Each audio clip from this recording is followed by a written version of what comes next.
Muy buenas tardes, jóvenes. Vamos a avanzar en las estructuras de programación que se utilizan en BHDL. Hasta la semana pasada estábamos trabajando con dos estructuras muy específicas que eran precisamente el when else y el otro es el with select when, que de hecho es con lo que se supondría deberían haber realizado la práctica anterior, que todavía faltan bastantes por entregar. Entonces, ahora vamos a ver otra estructura o otro par de estructuras que son bastante utilizadas porque pues ayudan a simplificar el diseño de circuitos digitales. Recuerden que VHDL finalmente es un lenguaje para describir el hardware que quiero implementar en el FPGA. Quiero que sigan teniendo muy presente que lo que estamos programando no es un software, más bien estamos describiendo mediante un lenguaje de programación, estamos describiendo cómo quiero que se conecten los componentes internos de un PLD, que en este caso estamos trabajando con un FPGA, así como en la GAL que se utilizaba el lenguaje WinCube, o bueno, un CUB, pero en su versión de Windows, lo único que hacemos es describir cómo quiero que se realicen las conexiones, ¿no? Aquí en el caso de los FPGAs es algo muy similar. Seguimos programando para poder generar conexiones internas que den como resultado un circuito digital. Y estamos implementando hardware, recuerden. No estamos haciendo un software para que lo ejecute un hardware, sino estamos mandando un archivo de configuración para poder hacer que el FPGA pueda conectarse de manera interna y generar físicamente el sistema digital que yo quiero.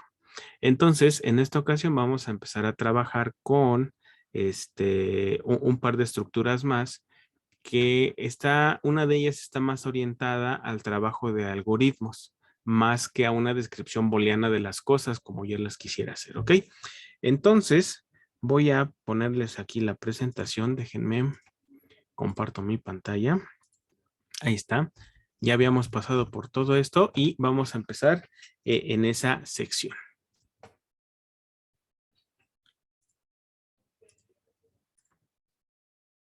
Bien, entonces, fíjense aquí que vamos a seguir trabajando con cierto tipo de enunciados, recordando que habíamos llegado a la conclusión de que los enunciados concurrentes son aquellos en los cuales se hacen evaluaciones u operaciones entre puertos, que finalmente el resultado se asigna a otro puerto y habíamos trabajado directamente con la asignación de señales, ¿sí? Sin embargo, hay otro tipo de elementos o enunciados concurrentes, tales como los procesos. Y los procesos son bien interesantes de trabajar porque me permiten generar una secuencia de eventos en cierto orden muy específico de acuerdo a las necesidades, ¿sí? Cuando se hace una asignación de señal normal, de hacer una ecuación booleana y demás, pues todo el sistema trabaja al mismo tiempo. Ahí no hay un orden preestablecido. Pero cuando hablamos de un proceso normalmente sí lleva un orden establecido para que pueda hacer su trabajo o para que pueda funcionar el sistema. De hecho, si observan aquí en una de las definiciones, menciona que son interpretados por la herramienta de síntesis en forma secuencial, es decir, uno por uno, por lo que el orden en el cual son declarados sí tiene un efecto significativo en la lógica que se intenta describir o sintetizar. Quiere decir que, por ejemplo, si yo quiero hacer la comparación de tres puertos que tuviéramos en un circuito, ¿para qué? No lo sé, pero tres puertos y yo quiero comparar cuál de los datos en los tres puertos que son buses es el mayor, ¿no? Entonces yo puedo comparar primero. Si comparo este con este y ya determino cuál es el mayor y luego de cualquiera de estos dos que ha quedado lo comparo con el tercero y ya puedo determinar cuál de los tres es el mayor. Pero yo puedo decirle el orden en cómo quiero que lo haga. Puedo comparar la primera vez el primero con el segundo, pero también yo podría comparar el primero con el tercero, ¿sí o no? O podré yo comparar en la primera vuelta o en la primera operación, comparar el puerto 2 con el 3 o el puerto 2 con el 1. y al final, bueno, hacer la comparación que queda. Es decir, cuando yo declaro un proceso, yo especifico en la descripción cuál es el orden en el que yo quiero que se hagan las cosas a la hora de hacer la implementación, ¿ok? Por eso es que va asociado muchas veces con un asunto de algoritmos. Y eso es lo importante, creo yo.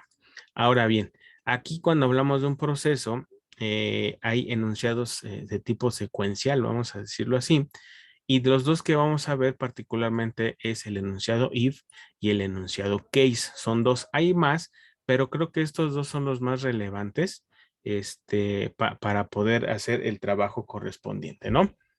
Y dentro del if hay dos posibilidades o dos tipos de if, vamos a llamarlo así. Y dentro del case, bueno, es creo que una forma todavía más eficiente de trabajar con tablas de verdad, ¿sí? Algo así como lo que hicimos en las clases anteriores, en las cuales teníamos teníamos dos estructuras, when else y with select when.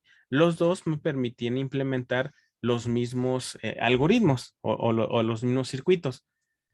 Ahí ya depende del estilo del programador, ¿no? A mí se me hacía o se me hace más fácil trabajar con el with select when porque queda más, más estilizado a la hora de poder leer el código y sobre todo más comprensible, creo yo. En este caso, ya depende de qué es lo que yo quiera hacer. En algunas ocasiones funcionará más el if, en otras ocasiones funcionará más el case, ¿ok? Entonces, cualquiera de estas sentencias que vamos a ver ahorita deben ir dentro de un bloque o dentro del código o dentro del cuerpo de un proceso. Más adelante vienen varios ejemplos de cómo va a funcionar esto, ¿ok? Entonces, cuando hablamos de este, del enunciado if, tenemos dos posibles funcionamientos de esta estructura. Hay uno que nada más tiene un if then else y hay otro que tiene un if then else if then else. Está medio complicado el segundo, pero no está para nada complicado. Fíjense, en la primera opción creo yo que es más evidente que se parece mucho a lo que ya trabajaron ustedes en C cuando trabajaron con microcontroladores, ¿no? Hay una sentencia if.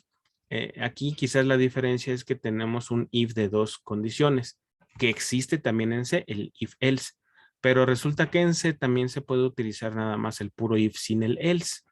Ahí ya es cuestión de gustos en cuestión de programación en C, pero aquí en VHDL se asocia a que cuando tenemos una sentencia if es porque podemos tener dos condicionantes dentro de esa estructura. Es decir, si se cumple cierta condición, entonces voy a hacer una serie de enunciados secuenciales, es decir, evaluaciones de puertos y operaciones entre puertos de manera secuencial. Y si no se cumple esa primera condición, pues entonces ejecutamos otro tipo de instrucciones que también son secuenciales, ¿sí? Entonces, creo que en este no debe haber ningún conflicto de comprensión o alguien no le entiende.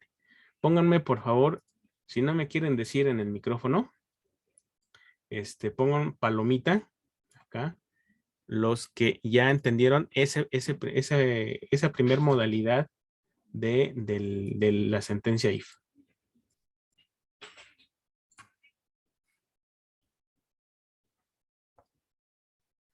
Nada más dos le entendieron.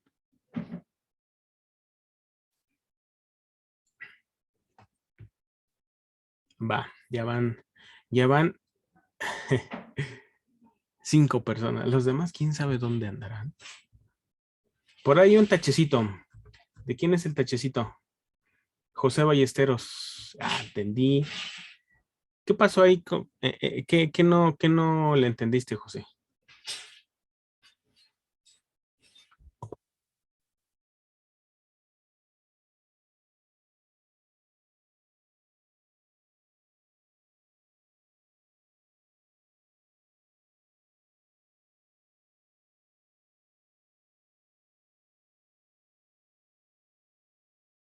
José Ballesteros, aquí te espero con tu pregunta. Ah, dice que, ajá, sí. Ok, bueno, ya en esos fallos, ya sabes que yo subo el video a plataforma, entonces Ahí vas a poder checar. Pero bueno, ahorita en la segunda estructura vas a ver que se parece mucho a la primera, solo que en la segunda estructura de tipo if podemos tener más de dos condiciones a evaluar y en consecuencia más de dos grupos de instrucciones secuenciales a ejecutar o a configurar o a describir, ¿sí? ¿Cómo se leería entonces la segunda? Bueno, la primera, sí, y ya viene aquí una condición, ¿no? Se cumple la primera condición, entonces pues va a ejecutar el grupo número 1 de enunciados concurrentes, ¿no? Ahora, si no se cumple esta primera condición, entonces, fíjense, vamos a utilizar else if. Sería como, si esto se cumple, entonces haces esto. ¿Cuál? Esto. Si no, eso sería el else, ¿no? Pero hacen como una contracción de else, if junto. O sea, como que pusiéramos la palabra else y luego pusiéramos el if. Y si lo pronunciamos, sonaría como esa palabra que está ahí, el if, ¿no? Si no se cumple la primera, entonces si la condición no se cumple, entonces ejecutamos el segundo grupo de enunciados. Si no se cumple ese, entonces podemos tener n cantidad del if dentro de nuestro programa. ¿Cómo sería eso? Fíjense, esto sería el equivalente a que a lo mejor ustedes aquí pusieran un if y luego condición 1. Condición 1, ¿no? Y ya después tenemos un then. ¿Sí se alcanza a ver bien ese color o lo cambio mejor? Sí se ve. ¿Sí se ve? Ok. Después tendríamos un else if. Else if, un condicionante 2. Si no se cumple, entonces pondríamos otro else if. Condición 3 y después un then, ¿no? Y así, los else if con la condicionante que me ayude a seleccionar cierto grupo de enunciados que voy a evaluar. Y hasta el final, entonces, ya pondríamos un else.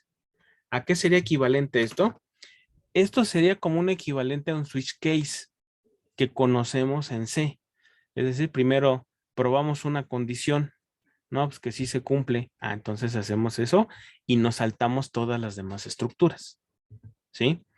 Al final, si no se cumple ninguna de las condicionantes que yo estoy esperando, la sentencia else funcionaría como una especie de default. Es decir, si no se cumplió todo lo que acabamos de pasar, entonces vas a ejecutar esta serie de enunciados. Y hasta el final, si observan, pues ya cerramos con un else if. ¿Ok? Entonces, así es como funciona esta segunda estructura. Las dos son estructuras if. ¿Cuál es la diferencia?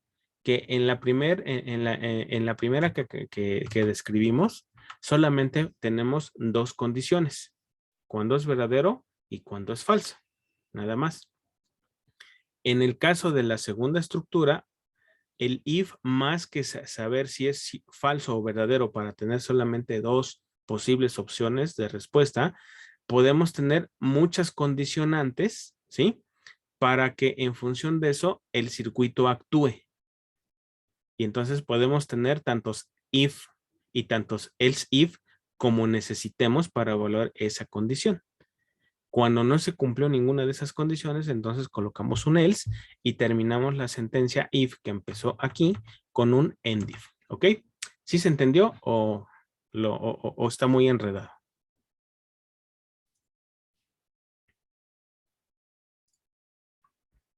A ver, díganme.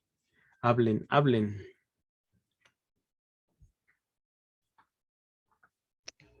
Sí, por... ¿Sí se entendió bien? Va, aquí hay una manita arriba y van varias palomitas. Ok, bien, entonces, dentro de estas condicionantes o de estas condiciones que se tienen que evaluar, pues entonces ahora viene lo de los operadores para poder definir si esa condición se cumple o no. ¿Y cuáles son esas condiciones o qué operadores me ayudan a poder evaluar esas condiciones?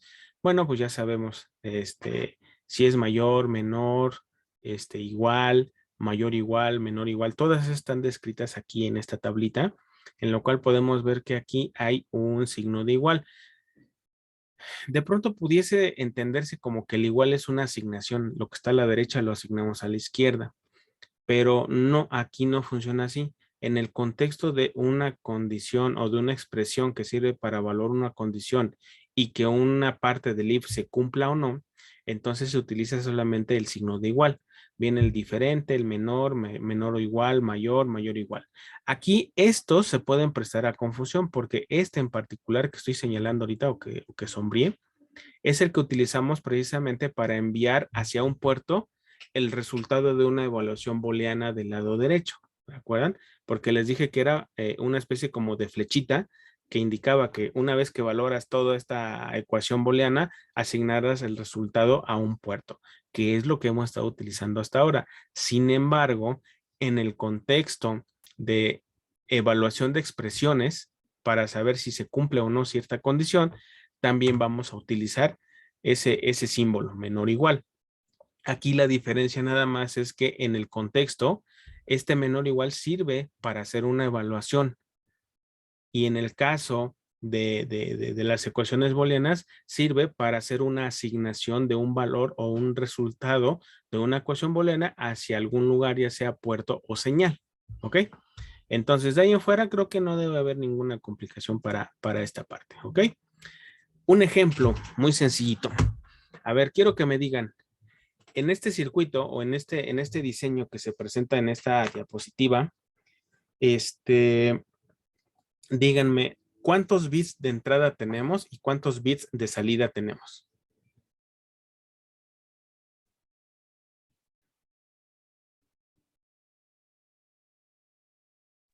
Dos de entrada y uno de salida.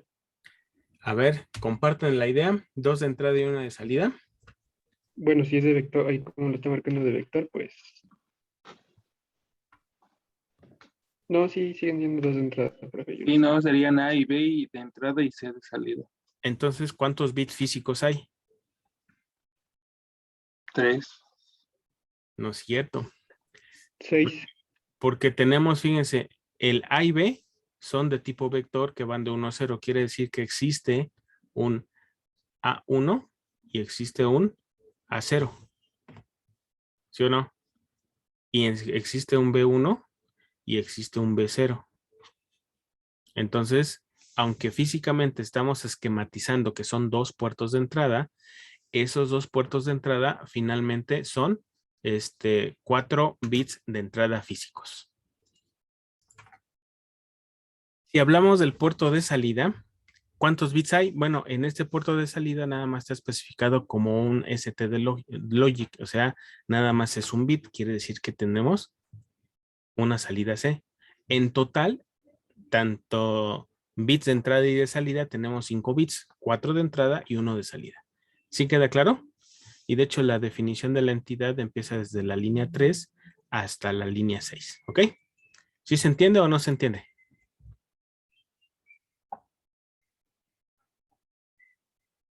A ver, palomitas, los que te dieron ya esta parte.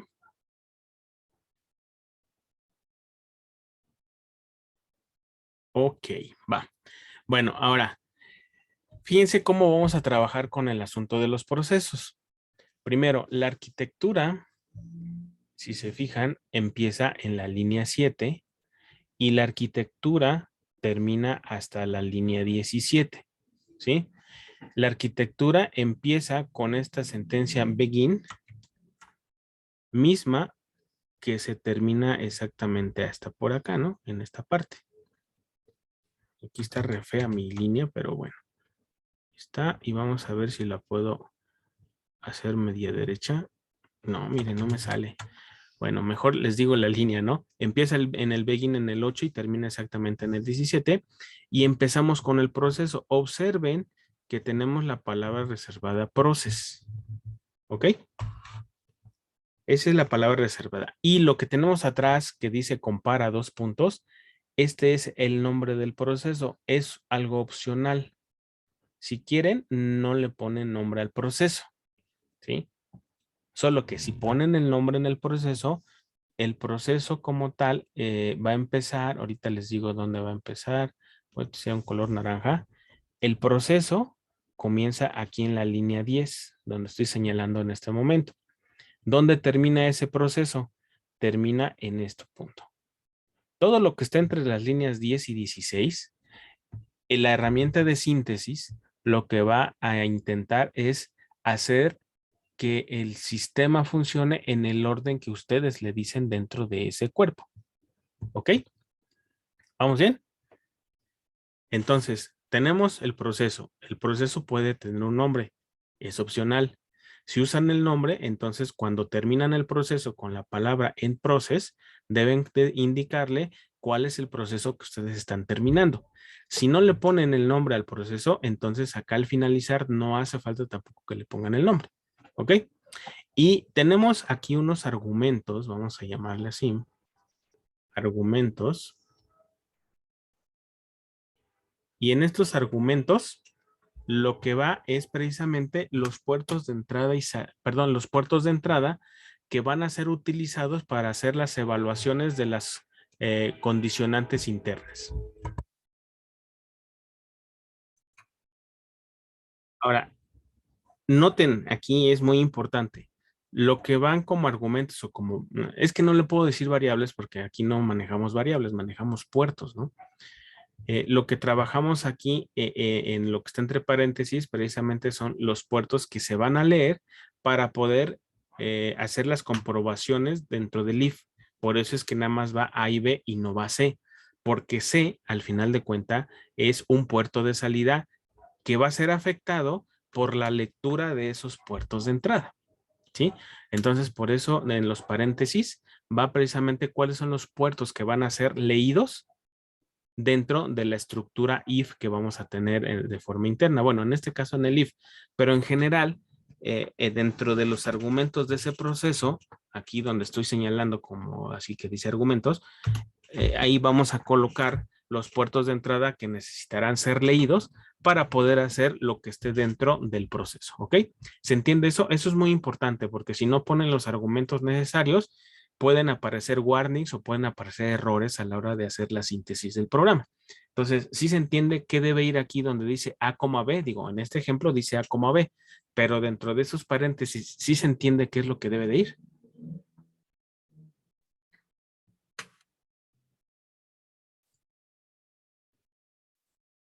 Ok, ya van varios que dicen que sí. Muy bien. Ahora, observen acá que lo que estamos realizando ya es una especie de algoritmo. ¿Por qué digo una especie? Bueno, porque le estamos describiendo qué quiero que haga mi programa.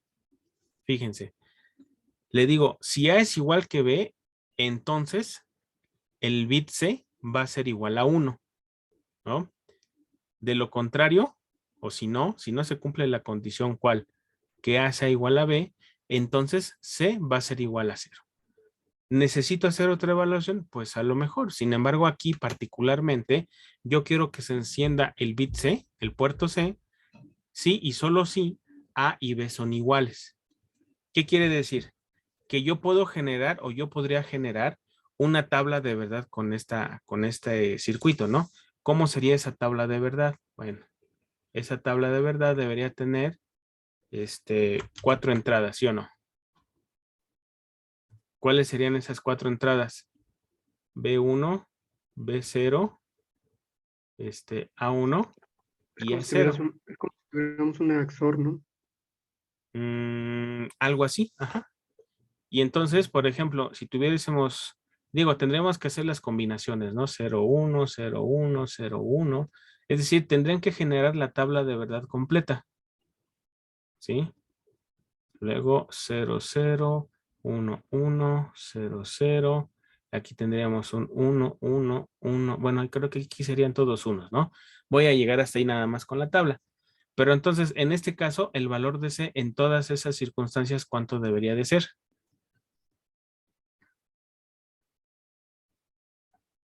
Creo que tendría que ser en todo momento 0, ¿verdad? Porque en ninguna de las combinaciones, si tomamos como tal este número, así, y lo comparo con los otros dos, no es cierto, el primero sería el primero sí sería un 1, ¿verdad? ¿Están de acuerdo? Este está mal. Aquí tendría que ser un 1. ¿Sí se ve o no se ve? Aquí, ¿por qué? Porque si observan, si B1 y B0 están en 1, 0 y A1 y A0 están en 1, 0, son un número 2 binario en cada una de las entradas, pues como son iguales, el valor de C tendría que ser un 1. En todos los demás, si van tomando por pares, aquí habría otro, ¿no? Aquí, de hecho, por ahí se me hace que hice algo mal en la generación de la tablita. Ya vi donde me equivoqué, pero lo voy a dejar así porque lo único que me interesa aquí es que vean que, por ejemplo, aquí también hay un 1, 0 y aquí hay otro 1, 0. En esta tabla que hice mal, pero bueno, lo que quiero que entiendan es que si yo tengo dos números iguales a la entrada, automáticamente el puerto C se debe activar. Pero más allá de entender la tabla de verdad, quiero que vean que ya no solamente podemos vaciar una tabla de verdad a una descripción del sistema que yo quiero, sino que en vez de utilizar una tabla de verdad, yo bien puedo indicarle mediante un algoritmo cómo quiero que funcione el sistema. ¿Sí se ve? Y estamos llegando a otra evolución de cómo describir el hardware, porque al principio lo que hacíamos era precisamente describir una ecuación booleana, ya sea que estuviese expandida o estuviese reducida. Ya después de eso vimos que cuando tenemos ecuaciones booleanas con muchas salidas y demás, bueno, se empieza a complicar la descripción o la escritura del programa, ¿no? Incluso no es tan entendible al momento de volver a leer lo que estamos nosotros implementando. ¿Cuál fue el siguiente paso? Vaciar tablas de verdad directamente al programa para que un circuito funcione de acuerdo a una tabla de verdad, ¿sí? En este caso, ¿qué estoy haciendo? Estoy sustituyendo la necesidad de trabajar con una tabla de verdad con una descripción algorítmica de lo que yo quiero que haga mi sistema. Hasta este punto, ¿cuál de los tres creen ustedes que sea más sencillo de implementar? ¿Cuáles son los tres? Una ecuación booleana, o una tabla de verdad, o un algoritmo. ¿Cuál sería más fácil de trabajar?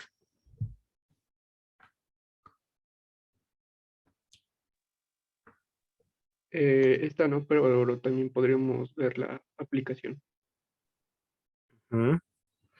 Pero entonces, ¿cuál de las tres formas de trabajo sería más sencilla?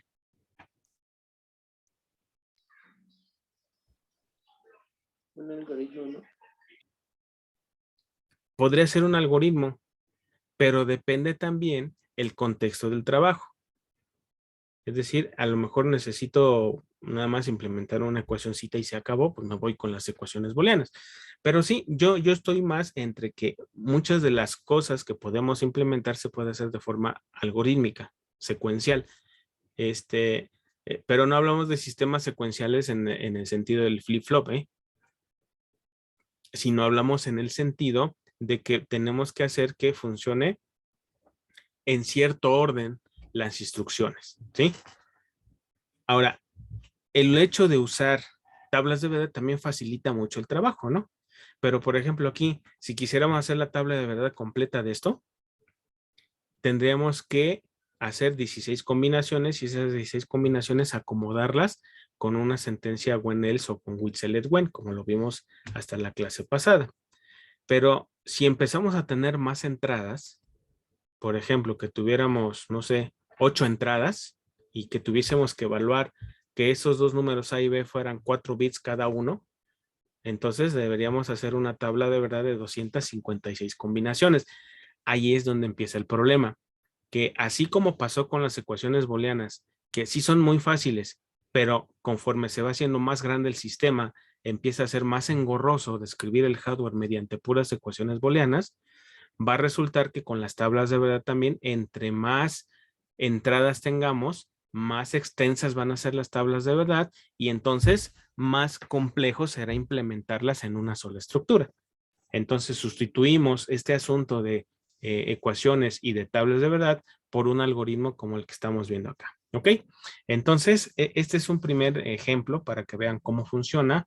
No sé si tengan alguna pregunta.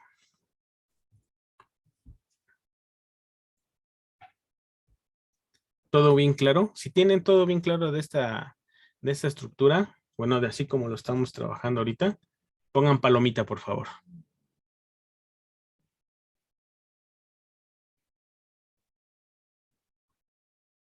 Ok, voy con la siguiente, ¿sale? Ahí está. Fíjense, ahora esta es otra, que de hecho con sus compañeros del otro grupo hicimos estos dos ejemplos, pero aquí los vamos a comprobar o los vamos a ver. Y particularmente después yo me quedé viendo, ya ven que se puede ver cómo se implementó y me causó sorpresa cómo lo implementa la herramienta de síntesis. Porque recuerden, cuando estamos trabajando con estas estructuras, yo le estoy indicando qué quiero que haga, pero no le estoy diciendo cómo lo debe de implementar. ¿Quién hace todo ese trabajo? Pues la herramienta de síntesis e implementación. No lo hago yo. El software, EIC Project, es el que se encarga de hacer esa parte, ¿no? Yo nada más me enfoco a establecer cómo quiero que funcione el circuito. En este ejercicio, a ver, cuéntenme, ¿cuántos bits de entradas hay físicos y cuántos bits de salida hay físicos?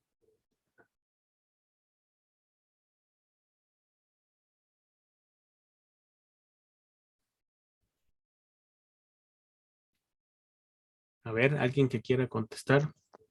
Serían 8 de entrada porque son vectores Ujú. y 3 de salida normales porque sí, son normales. Son bits solitos, ¿no? Entonces es correcto. Si tenemos vectores que son de 3 a 0, quiere decir que tenemos, tenemos desde el, pero déjenme cambio mi color de pluma porque este no me gusta mucho. Vamos a usar un azul. Esto sería A3, tendríamos un A2, tendríamos un A1 y tendríamos un A0. ¿Estamos? Después tendríamos un B3, un B2, un B1 y un B0. ¿Ok? Esos serían los bits físicos. Ahora, desde el punto de vista puertos, solamente son dos puertos, el puerto A y el puerto B. Son dos cosas distintas. Cuando hablamos de puertos, bueno, hablamos cuáles son los canales de entrada. Y esos canales de entrada o puertos de comunicación pueden tener uno o más bits. Y entonces es ahí donde entra el asunto de que si son bits simples o son vectores de bits, como lo estamos viendo ahorita.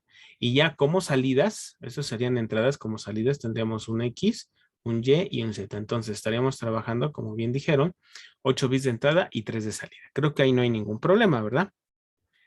Ahora, aquí es donde empezaría el asunto. Si tenemos 8 bits de entrada, ¿están de acuerdo que con esos 8 bits de entrada, lo que tendríamos serían 256 combinaciones a evaluar para ver si A y B son iguales, si A es mayor que B o A es menor que B, porque eso es lo que quiere hacer este circuito. Es un comparador de magnitud, ¿ok?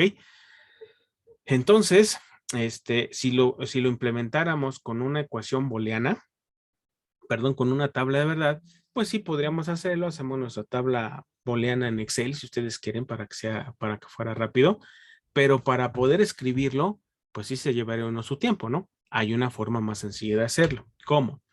Bueno, aquí vamos a empezar. La entidad se describe desde la línea 3 hasta la línea 6, creo que ahí no hay ninguna duda. Y posteriormente la arquitectura empieza en la línea 7 y termina en la línea 19, ¿ok?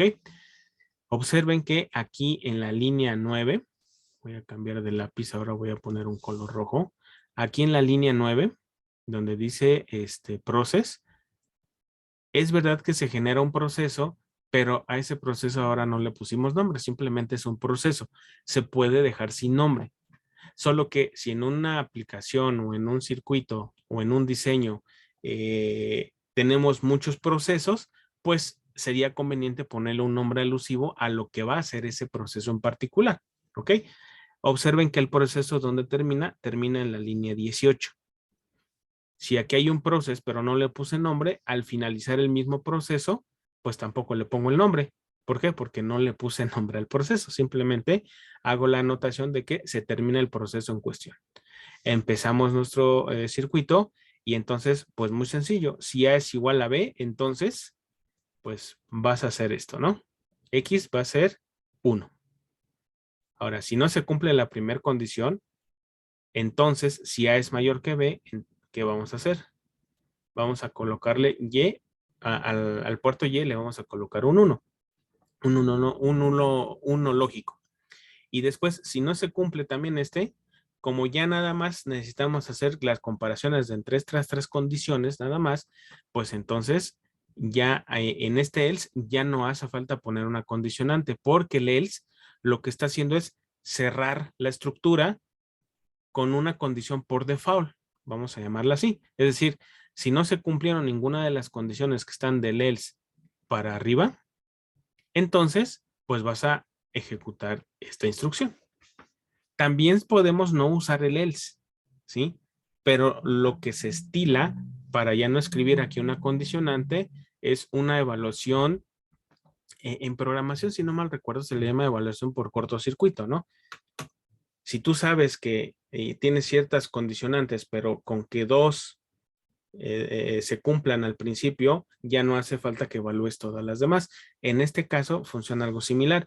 Si tú ya sabes que tienes un else, significa que si lo que está antes del else no se cumplió, pues entonces vas a ejecutar lo que está dentro del else, que en este caso sería colocar 1 al puerto Z.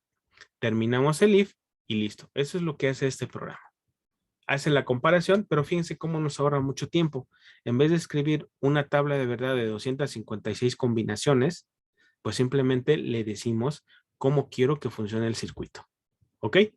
Por eso es que yo les había dicho desde hace varias clases que había varios formatos o varias modalidades de cómo realizar un programa. Podemos hacerlo con ecuaciones booleanas o lo podemos hacer desde el punto de vista funcional.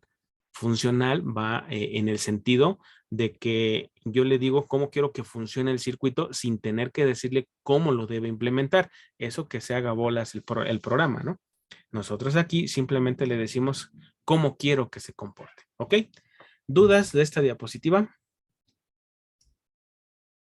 Si todo está claro, pongan palomita, por favor.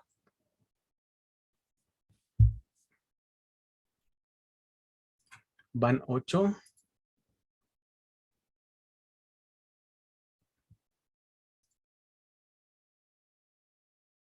Ya van más. Ok. Creo que la mayoría, bueno, más de la mitad sí le entendió.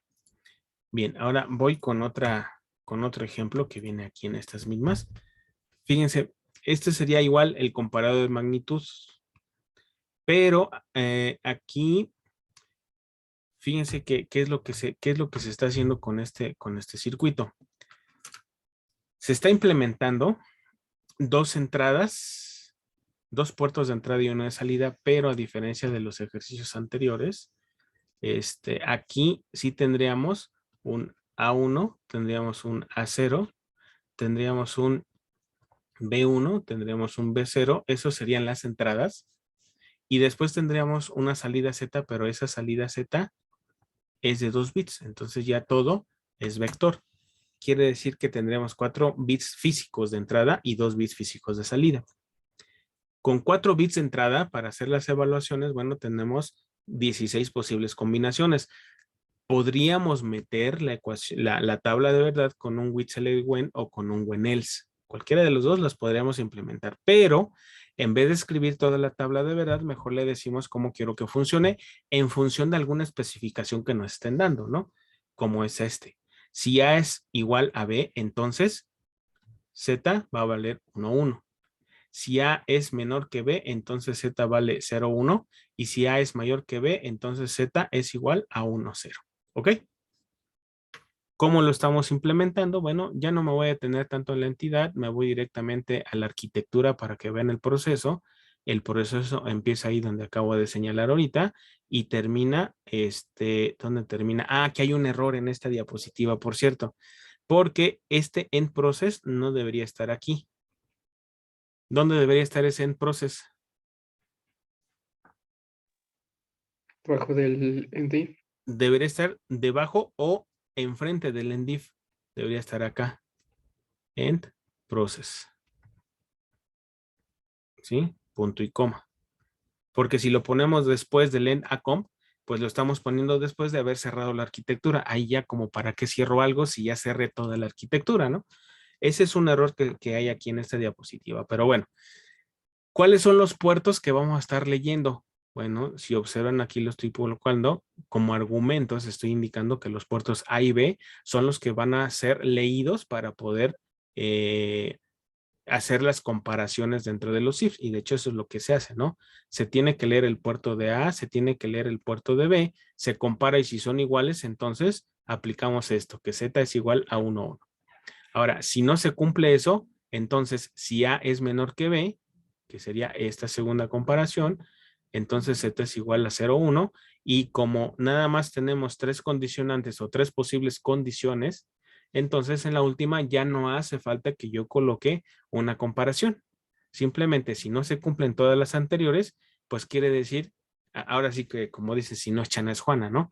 Si ya vimos que no es igual y que no es menor, ¿cuál es el único que nos queda por default? Pues que sea mayor, ¿no? Entonces, como ya no hace falta evaluarlo como tal porque por lógica ya se sabe que esa es la condición que hace falta, ya no se coloca una condicionante, ¿ok? Simplemente se pone el else para indicar que si no se cumplió del else para arriba, pues simplemente ejecutamos este z igual a 1, 0. ¿Ok? ¿Dudas de esta diapositiva?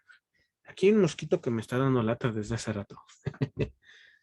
Disculpen si de pronto hago viscos porque está aquí atravesándose. ¿Se entendió? Palomita, los que ya le entendieron.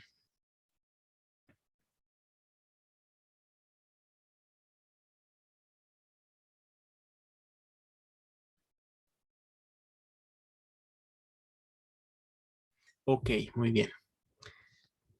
Entre que suben la palomita, bajan la palomita, luego ya no sé cuántos son de total, pero ya aparecieron hasta como 13 palomitas, ¿ok? Observen, aquí no se ingresó la tabla de verdad. Se indicó cómo quiero que funcione el circuito, ¿ok? Vamos con el siguiente ejercicio entonces, para que vean algún otro ejemplo. Este ya es una estructura if, pero de muchas otras opciones. Aquí se está implementando un circuito que se llama decodificador. Ese decodificador, ¿qué cosa es? Bueno, un decodificador finalmente lo que tiene es una entrada binaria, en este caso es BCD, o sea, quiere decir que nada más podemos llegar del 0 al 9, y en función del número que nosotros pongamos a la entrada, se va a activar una de las salidas nada más, es decir, este circuito está diseñado para que se active una sola salida al mismo tiempo, no se deben activar dos o más. ¿En función de quién? Por ejemplo, si aquí tuviésemos a la entrada un 0000, porque son 4, entonces en donde habría una activación sería en el bit 0, o sea, en la salida A. Solo que si observan, no sé si alcanzan a ver que en el puerto hay una pelotita. ¿Sí se ve? Sería negado. Quiere decir que ese bit, cuando está activo o cuando está habilitado, en vez de que tenga un 1, va a tener un 0. Y todos los demás, ¿cuánto deben de tener? Un 1, ¿ok? Así es como debe funcionar esto, ¿va? Ahora, si por ejemplo tuviéramos un 0, 0, 1, 1, ahí estoy dando un 3 binario, un 3, sí, estamos teniendo un 3 binario a la entrada. ¿Qué significaría eso? Bueno, significaría lo siguiente, que la salida 3 se está activando, aquí sería un 1 y aquí tendríamos un 0. Es decir, solamente una sola de las salidas debe estar activa. En este circuito, por como se está pidiendo el diseño, las salidas son negadas, entonces funcionan al revés, ¿no? Un 1 es un 0 y un 1 es un 1 es un 0 y un 0 es un 1. De hecho, si observan en el programa, antes de empezar a hacer las comparaciones, ¿qué es lo que se hace? ¿Ya vieron? Desde la A hasta la J, ¿qué es lo que le estamos indicando? Que todos los bits sean un 1. Aquí, fíjense que me da una leve noción de lo que va a suceder en la implementación. En el proceso, lo primero que tiene que hacer es colocar todos los datos en un uno lógico. ¿Sí? Todos. Me refiero a los datos de salida. Y una vez que ya están en 1, entonces empieza a comparar. X es igual a 0, no. X es igual a 1, no. X es igual a 2, no. X, y así se va hasta el 9, ¿no? Porque recuerden que en un código BCD solamente podemos llegar hasta el 9 y de hecho, si observan también aquí, solamente podemos tener hasta la salida 9. Contando con el 0, son 10 salidas posibles. ¿Sí o sí? ¿Vamos bien hasta ahí?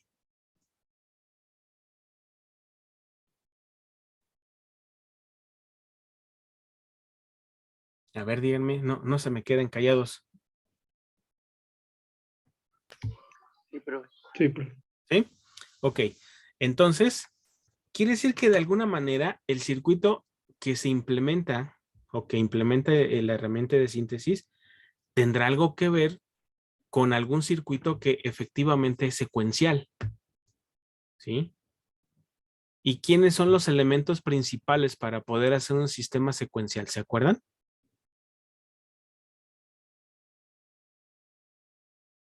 ¿Sí se acuerdan o no se acuerdan? Y a los que teníamos a la salida el 22, ¿eh? El CAR, Ajá, ¿se acuerdan cómo se los llaman? flip-flop, los flip-flop. Los flip-flops.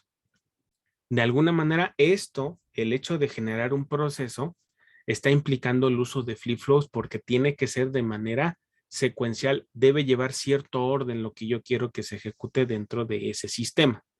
Pero bueno, a ver si llegamos a esa parte en un momento. Una vez que ya indicamos que todas las salidas deben estar en 1, pues entonces empieza a hacer la comparación. Si X es igual a 0, pone un 0 en A. Si X es igual a 1, pone un 0 y demás. Y así nos llevamos hasta el final. Observen que aquí no hay ningún else. ¿Ya se fijaron? Quiere decir que podemos no utilizarlo. ¿Sí? A lo mejor para las otras combinaciones a la entrada, podríamos colocar un else, ¿no? Un else y podríamos colocar toda esta nuevamente, pero hasta el final para que el circuito tenga un uno lógico hasta que ya no se cumpla ninguna de las condiciones anteriores. Ese podría ser una opción, ¿ok? Pero también así como está, funciona. ¿Va que va? Si no tuviéramos el circuito con las pelotitas a la salida aquí en el circuito que tenemos, que estoy señalando ahorita con mi plumita, ¿se ve el borrador que está en pantalla o no se ve? sí, está bien. ¿Sí? Bueno, todas estas pelotitas que tenemos acá, si no existieran, entonces sería un sistema activo en alto. Es decir, las salidas deberían estar en 0 en particular y cuando se activa una, entonces debe haber un 1 lógico. ¿Ok? Bueno, entonces, fíjense que con esto ya nos olvidamos por completo de ecuaciones booleanas, de tablas de verdad. Le estoy describiendo mediante un algoritmo cómo quiero que se comporte el circuito que deseo diseñar. ¿Ok? Vamos a ver otro. Aquí observen que iniciamos el proceso. Aquí nada más tenemos de entrada el valor de X. ¿Por qué? Porque pues nada más tenemos un puerto. Observen que aunque aquí es una X, esa X es un vector, ¿no? Entonces aquí en el proceso yo le digo que lea el puerto, no que lea un bit de ese puerto. O sea, le digo, a ver, el dato que vas a estar leyendo es todo un puerto y observen que aquí pues es congruente porque el dato X se lo estoy indicando con 4 bits, o sea, tiene que hacer la comparación. Si X es igual a este valor, quiere decir que no solamente podemos hacer comparaciones entre puertos, sino yo puedo hacer una comparación con respecto a un valor fijo, para que no vayan a pensar que las comparaciones siempre son entre puertos nada más, sino yo puedo comparar un puerto con un valor fijo y si se cumple o no se cumple, bueno, ya hace lo propio, ¿ok? Bien, vamos a ver cuál es el otro. Por ejemplo, esto es lo contrario, ¿sí? Este es un codificador decimal. De hecho, aquí en este cuadrito que tenemos aquí, nos hace falta código. A la hora de pasar este archivo a PDF, se borraron esas líneas de código. ¿Por qué? No sé. Pero bueno, se borró, pero ahorita vamos a entender qué es lo que haría falta, ¿no? Si observan, este es ahora es un codificador decimal ABCD. Aquí es lo contrario. Igual a la entrada podemos tener números binarios, pero que solamente uno a la vez se debe de activar. Observen cómo está aquí esta tablita que está. ¿Cómo leeríamos este proceso? Diríamos, si A es igual a 1, entonces la salida es un 0 binario. ¿Sí? Si fuera un 2, entonces la salida es un 1. ¿Qué es lo que estamos haciendo? Activando solamente una de las salidas. ¿Ya vieron? Si me voy así en diagonal, ahí está. El 1 se va recorriendo a la izquierda. ¿Qué querría decir? Que cuando yo pongo un 1 en alguna de las entradas, y de hecho lo que se esperaría es que en este circuito solamente un solo bit a la entrada esté activo. Si está activo 2 o más, entonces el circuito no debe de hacer nada.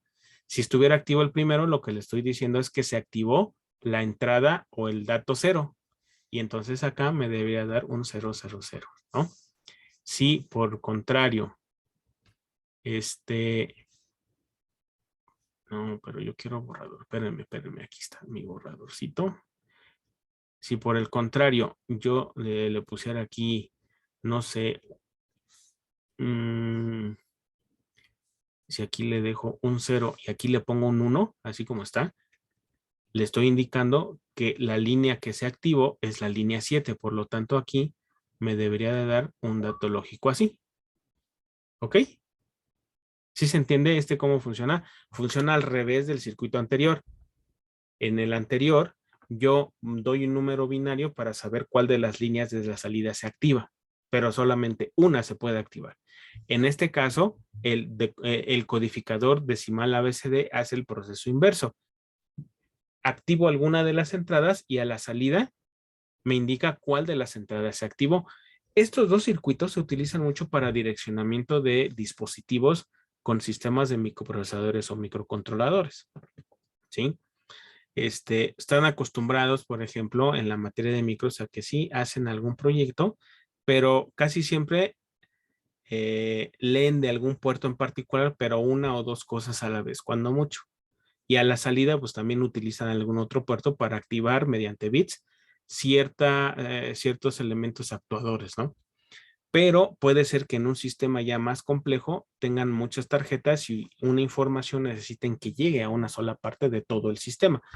Eso se hace mediante direccionamientos y se implementa con estos tipos de circuitos para saber a cuál de los dispositivos voy a activar y a cuál no. Entonces, para eso es una de las varias aplicaciones que tienen los codificadores y decodificadores. En particular, las entradas son activas en alto. Si se fijan, no tienen la pelotita aquí en la entrada, en esta parte. Quiere decir que se activan con un 1, ¿sale? A diferencia del circuito anterior, que las salidas son activas en bajo. Entonces, ¿qué es lo que me faltaría aquí?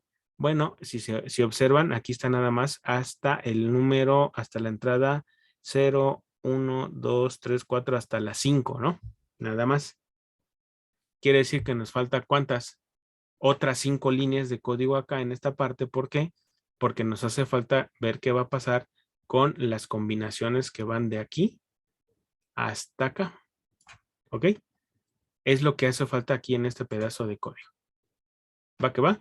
Entonces, ¿sí se entiende cómo funcionan estos dos circuitos o escapa de su comprensión completa? A ver, digan.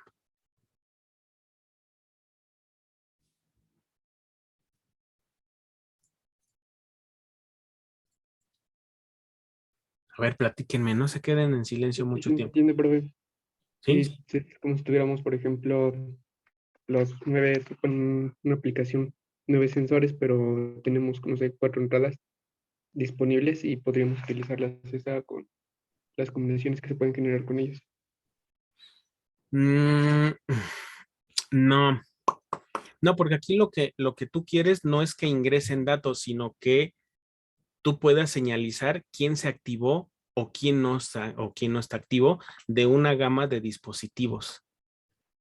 Ahora ya la parte de la información que se transfiere entre dos dispositivos es muy distinto. Por ejemplo, en un sistema de cómputo, el procesador se comunica con un montón de tarjetas, ¿no?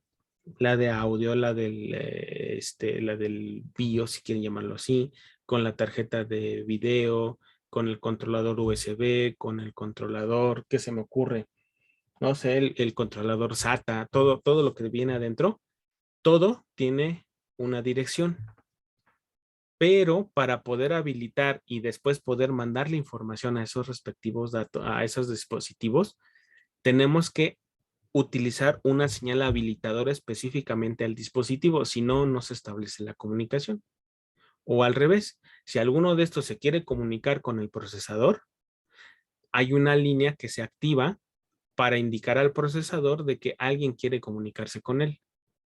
Entonces, no es tanto como transferir información a través de estos, sino es señalizar quién se quiere comunicar con quién. Los decodificadores y codificadores no son para pasar información, es simplemente para activar o desactivar dispositivos en un sistema que tiene muchos componentes y solamente un bus de datos y un bus de direcciones. ¿Sí? ¿O amplié la duda? Creo que, bueno, sí, pero no me expliqué bien. Ajá. ¿A eso te referías? Sí, bueno, es que es difícil de explicar. Ajá. Ok, está bien. Bueno, entonces, esto sería otra de las aplicaciones. Si se fijan aquí, lo principal es el if y luego el else if. Cuando tenemos solamente una posible condición, pues fíjense aquí cómo está trabajando, ¿no? Es más fácil de entender esta estructura a que la pongamos una debajo de otra, ¿no? Pero bueno, cualquiera de las dos funciona. Aquí nos harían falta 5 else if o 4 else ifs y un else. Ahí como lo quieran ver y cerrar el proceso y todo lo demás, ¿ok? Bien. ¿Qué otra cosa nos falta? Ahora sí, vamos con el case. Este case es más sencillo de entender, ¿sí? Porque el case creo que ya están más acostumbrados a poder entender para qué funciona. A ver, permítanme. Ahí está. Están más acostumbrados a ver cómo funciona, ¿no? ¿Por qué? Porque ya lo han utilizado en C. No me voy a ir aquí con este ejemplo, porque este ejemplo, luego hay algunos ejemplos que no son los más idóneos, pero sí la sintaxis sí la podemos ver, ¿no? Observen. Tenemos la palabra reservada case. Aquí vamos a tener el puerto, donde dice expresión. Vamos a tener ya sea una expresión o un puerto como tal, que es el que va a servir para seleccionar los casos que coincidan. Por ejemplo, aquí en el case, cuando sucede este primer caso, es decir, que donde dice caso 1 coincide con lo que hay en la expresión, entonces ya hacemos lo que necesitamos hacer. En caso contrario, bueno, podemos colocar cuando sucede el caso 2 de quién con respecto a expresión, entonces vamos a hacer los enunciados secuenciales que están dentro de ese caso. Y así nos vamos hasta que cuando ya no tenemos ningún otro caso para probar, se utiliza la palabra reservada when others. Bueno, el others, ¿sale? Que ese creo que ya lo utilizaron, vi que lo utilizaron en alguno de los programas que ya me entregaron, ¿ok? Podemos dejarlo así, podemos ponerle llaves, podemos ponerle corchete, da lo mismo. Yo típicamente lo he visto más así como este que estoy subrayando. Y con eso es con lo que se puede trabajar con esta sentencia case. ¿Y por qué pedí la última práctica, el decodificador BCD de 7 segmentos, pero con las otras estructuras? Porque aquí una de las principales aplicaciones de este case o una de las más típicas para poder entender precisamente es esto, ¿no? Trabajar un decodificador BCD de 7 segmentos, que es el que han estado trabajando hasta la práctica anterior. Esta tabla de verdad pregunta, ¿corresponde al manejo de un display de ánodo común o de cátodo común?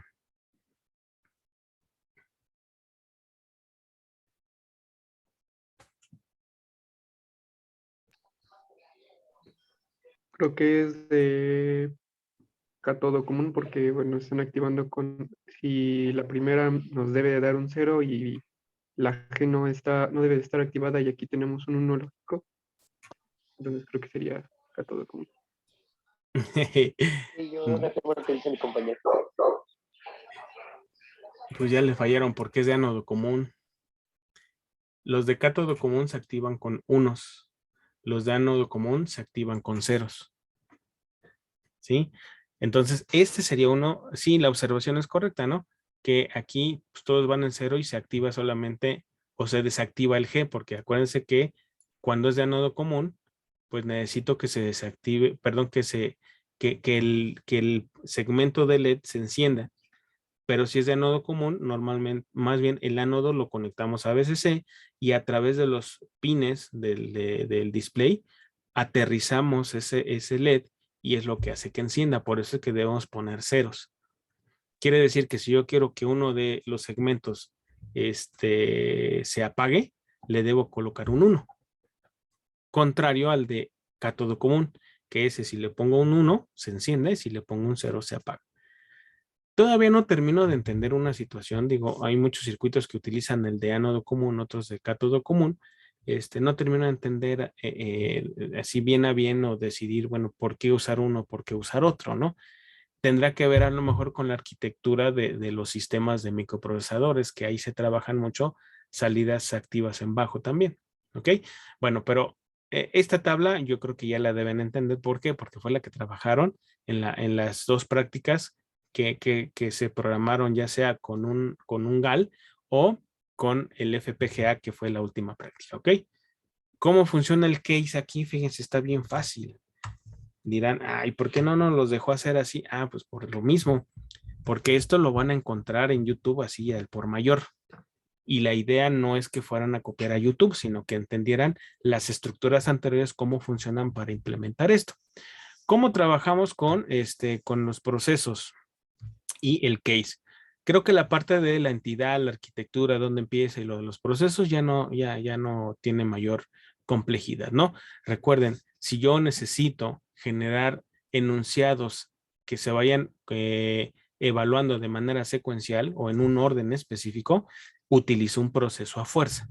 Y dentro de esos procesos podemos utilizar sentencias if o sentencias case. En el caso de la sentencia case, fíjense que en el proceso, aquí estamos poniendo el argumento o el valor o el selector, como le quieran llamar, ¿no? Creo que sería más fácil ponerle selector, ¿no? Así, selector. Y luego del selector, pues ya, que sería precisamente este. ¿Por qué se repite? A lo mejor aquí yo me equivoqué porque no debo colocar así, selector. Este no es tanto el selector, sino sería el puerto que se va a estar leyendo. Este sería el puerto a leer. Puerto. Le voy a poner puerto señal porque después vamos a ver que hay unas cosas que se llaman señal a leer. ¿Ok? Ahí está. Y ahora ese puerto es el que vamos a usar como selector y bien fácil, ¿no? Cuando A valga 000, entonces D va a valer este valor. ¿Cuál? Pues este que estoy señalando. No, pues que no dio o que no coincidió. Ah, bueno. Cuando A sea 001, bueno, 0001, entonces D va a valer este otro valor. Que no funcionó o que no coincidió. Ah, bueno. Cuando A sea 0010, entonces la salida D va a ser esto. Fíjense que todo va en el mismo contexto. Si A es de 4 bits, ¿cuántos bits estoy evaluando acá? Si observan, estamos evaluando 4, ¿no? Aquí en esa parte donde está 000, 0001, 0010. A la salida, ¿cuántos bits son? Son 7 bits. Sí, son 7 bits, ¿no? Entonces observe cuántos bits hay aquí. Hay 1, 2, 3, 4, 5, 6, 7 bits. Entonces todo debe ir en los mismos tamaños de datos que desde el principio se definieron dentro de los puertos, ¿ok? Y entonces pues ya nos las llevamos hasta acá, si pasa esto, entonces la salida da esto y demás. Llegamos hasta el 9. ¿Por qué hasta el 9? Bueno, porque se supone que este es un BCD a 7 segmentos y el código BCD solamente llega hasta el 9. Es decir, el 10, 11, 12, 13, 14, 15 del hexadecimal no están contemplados. Y entonces, en esas circunstancias, cuando ya no se cumplieron ninguno de esos, entonces D va a estar todos en 1. Quiere decir que si no se cumple ninguna de las entradas que se esperan, el display va a estar encendido o apagado. Apagado. Estaría apagado porque recuerden que es un display de ánodo común, lo que implica que si yo le pongo un 1, en realidad estoy apagando el display. ¿Ok? Este when others funciona como el default que conocen ustedes del case del lenguaje C, ¿no? Es decir, si no se cumple ninguna de los casos, entonces vas a hacer tal circunstancia. ¿Ok? Terminamos el case, fíjense que dice end case en esta parte. Terminamos el proceso que se inició acá y terminamos la arquitectura en este punto. Y ya, así funciona el case. ¿Está difícil o no? ¿O está fácil?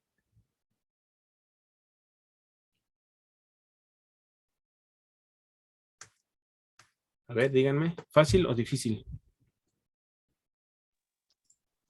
Fácil, muy similar a la práctica pasada, usando el with select when.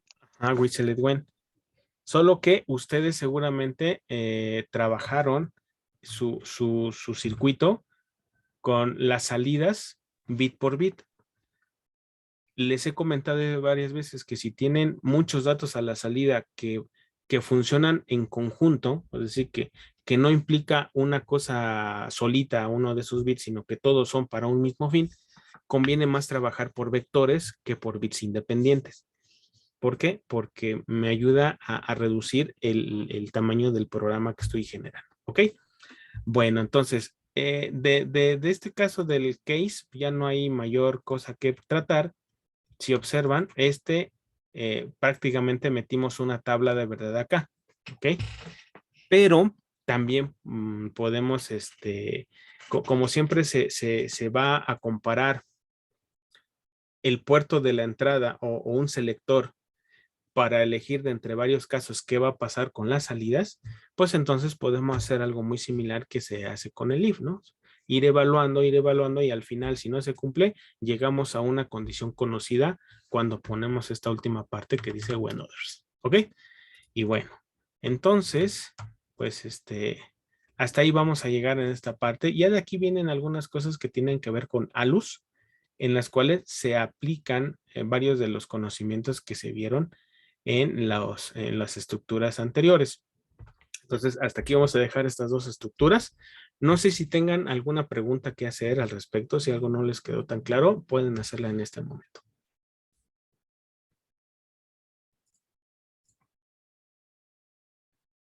¿No? ¿Nada?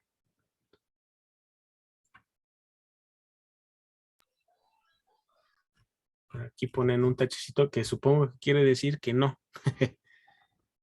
Bueno, vamos a dejarla hasta ahí en esta parte teórica. Vamos a implementar un par de ejercicios a ver cómo nos va para que vean cómo funciona, cuáles son los posibles errores que podemos llegar a tener, cómo lo implementamos en la tarjeta BASIS, cómo se ve el funcionamiento y demás, ¿ok? Entonces, en esta parte concluimos la parte teórica de estas dos estructuras que vimos, que es if y el case en sus variantes. En el caso del if, con dos variantes específicas, ¿ok? Entonces, ahora vamos a implementar alguno de los ejemplos que vimos aquí en esta presentación.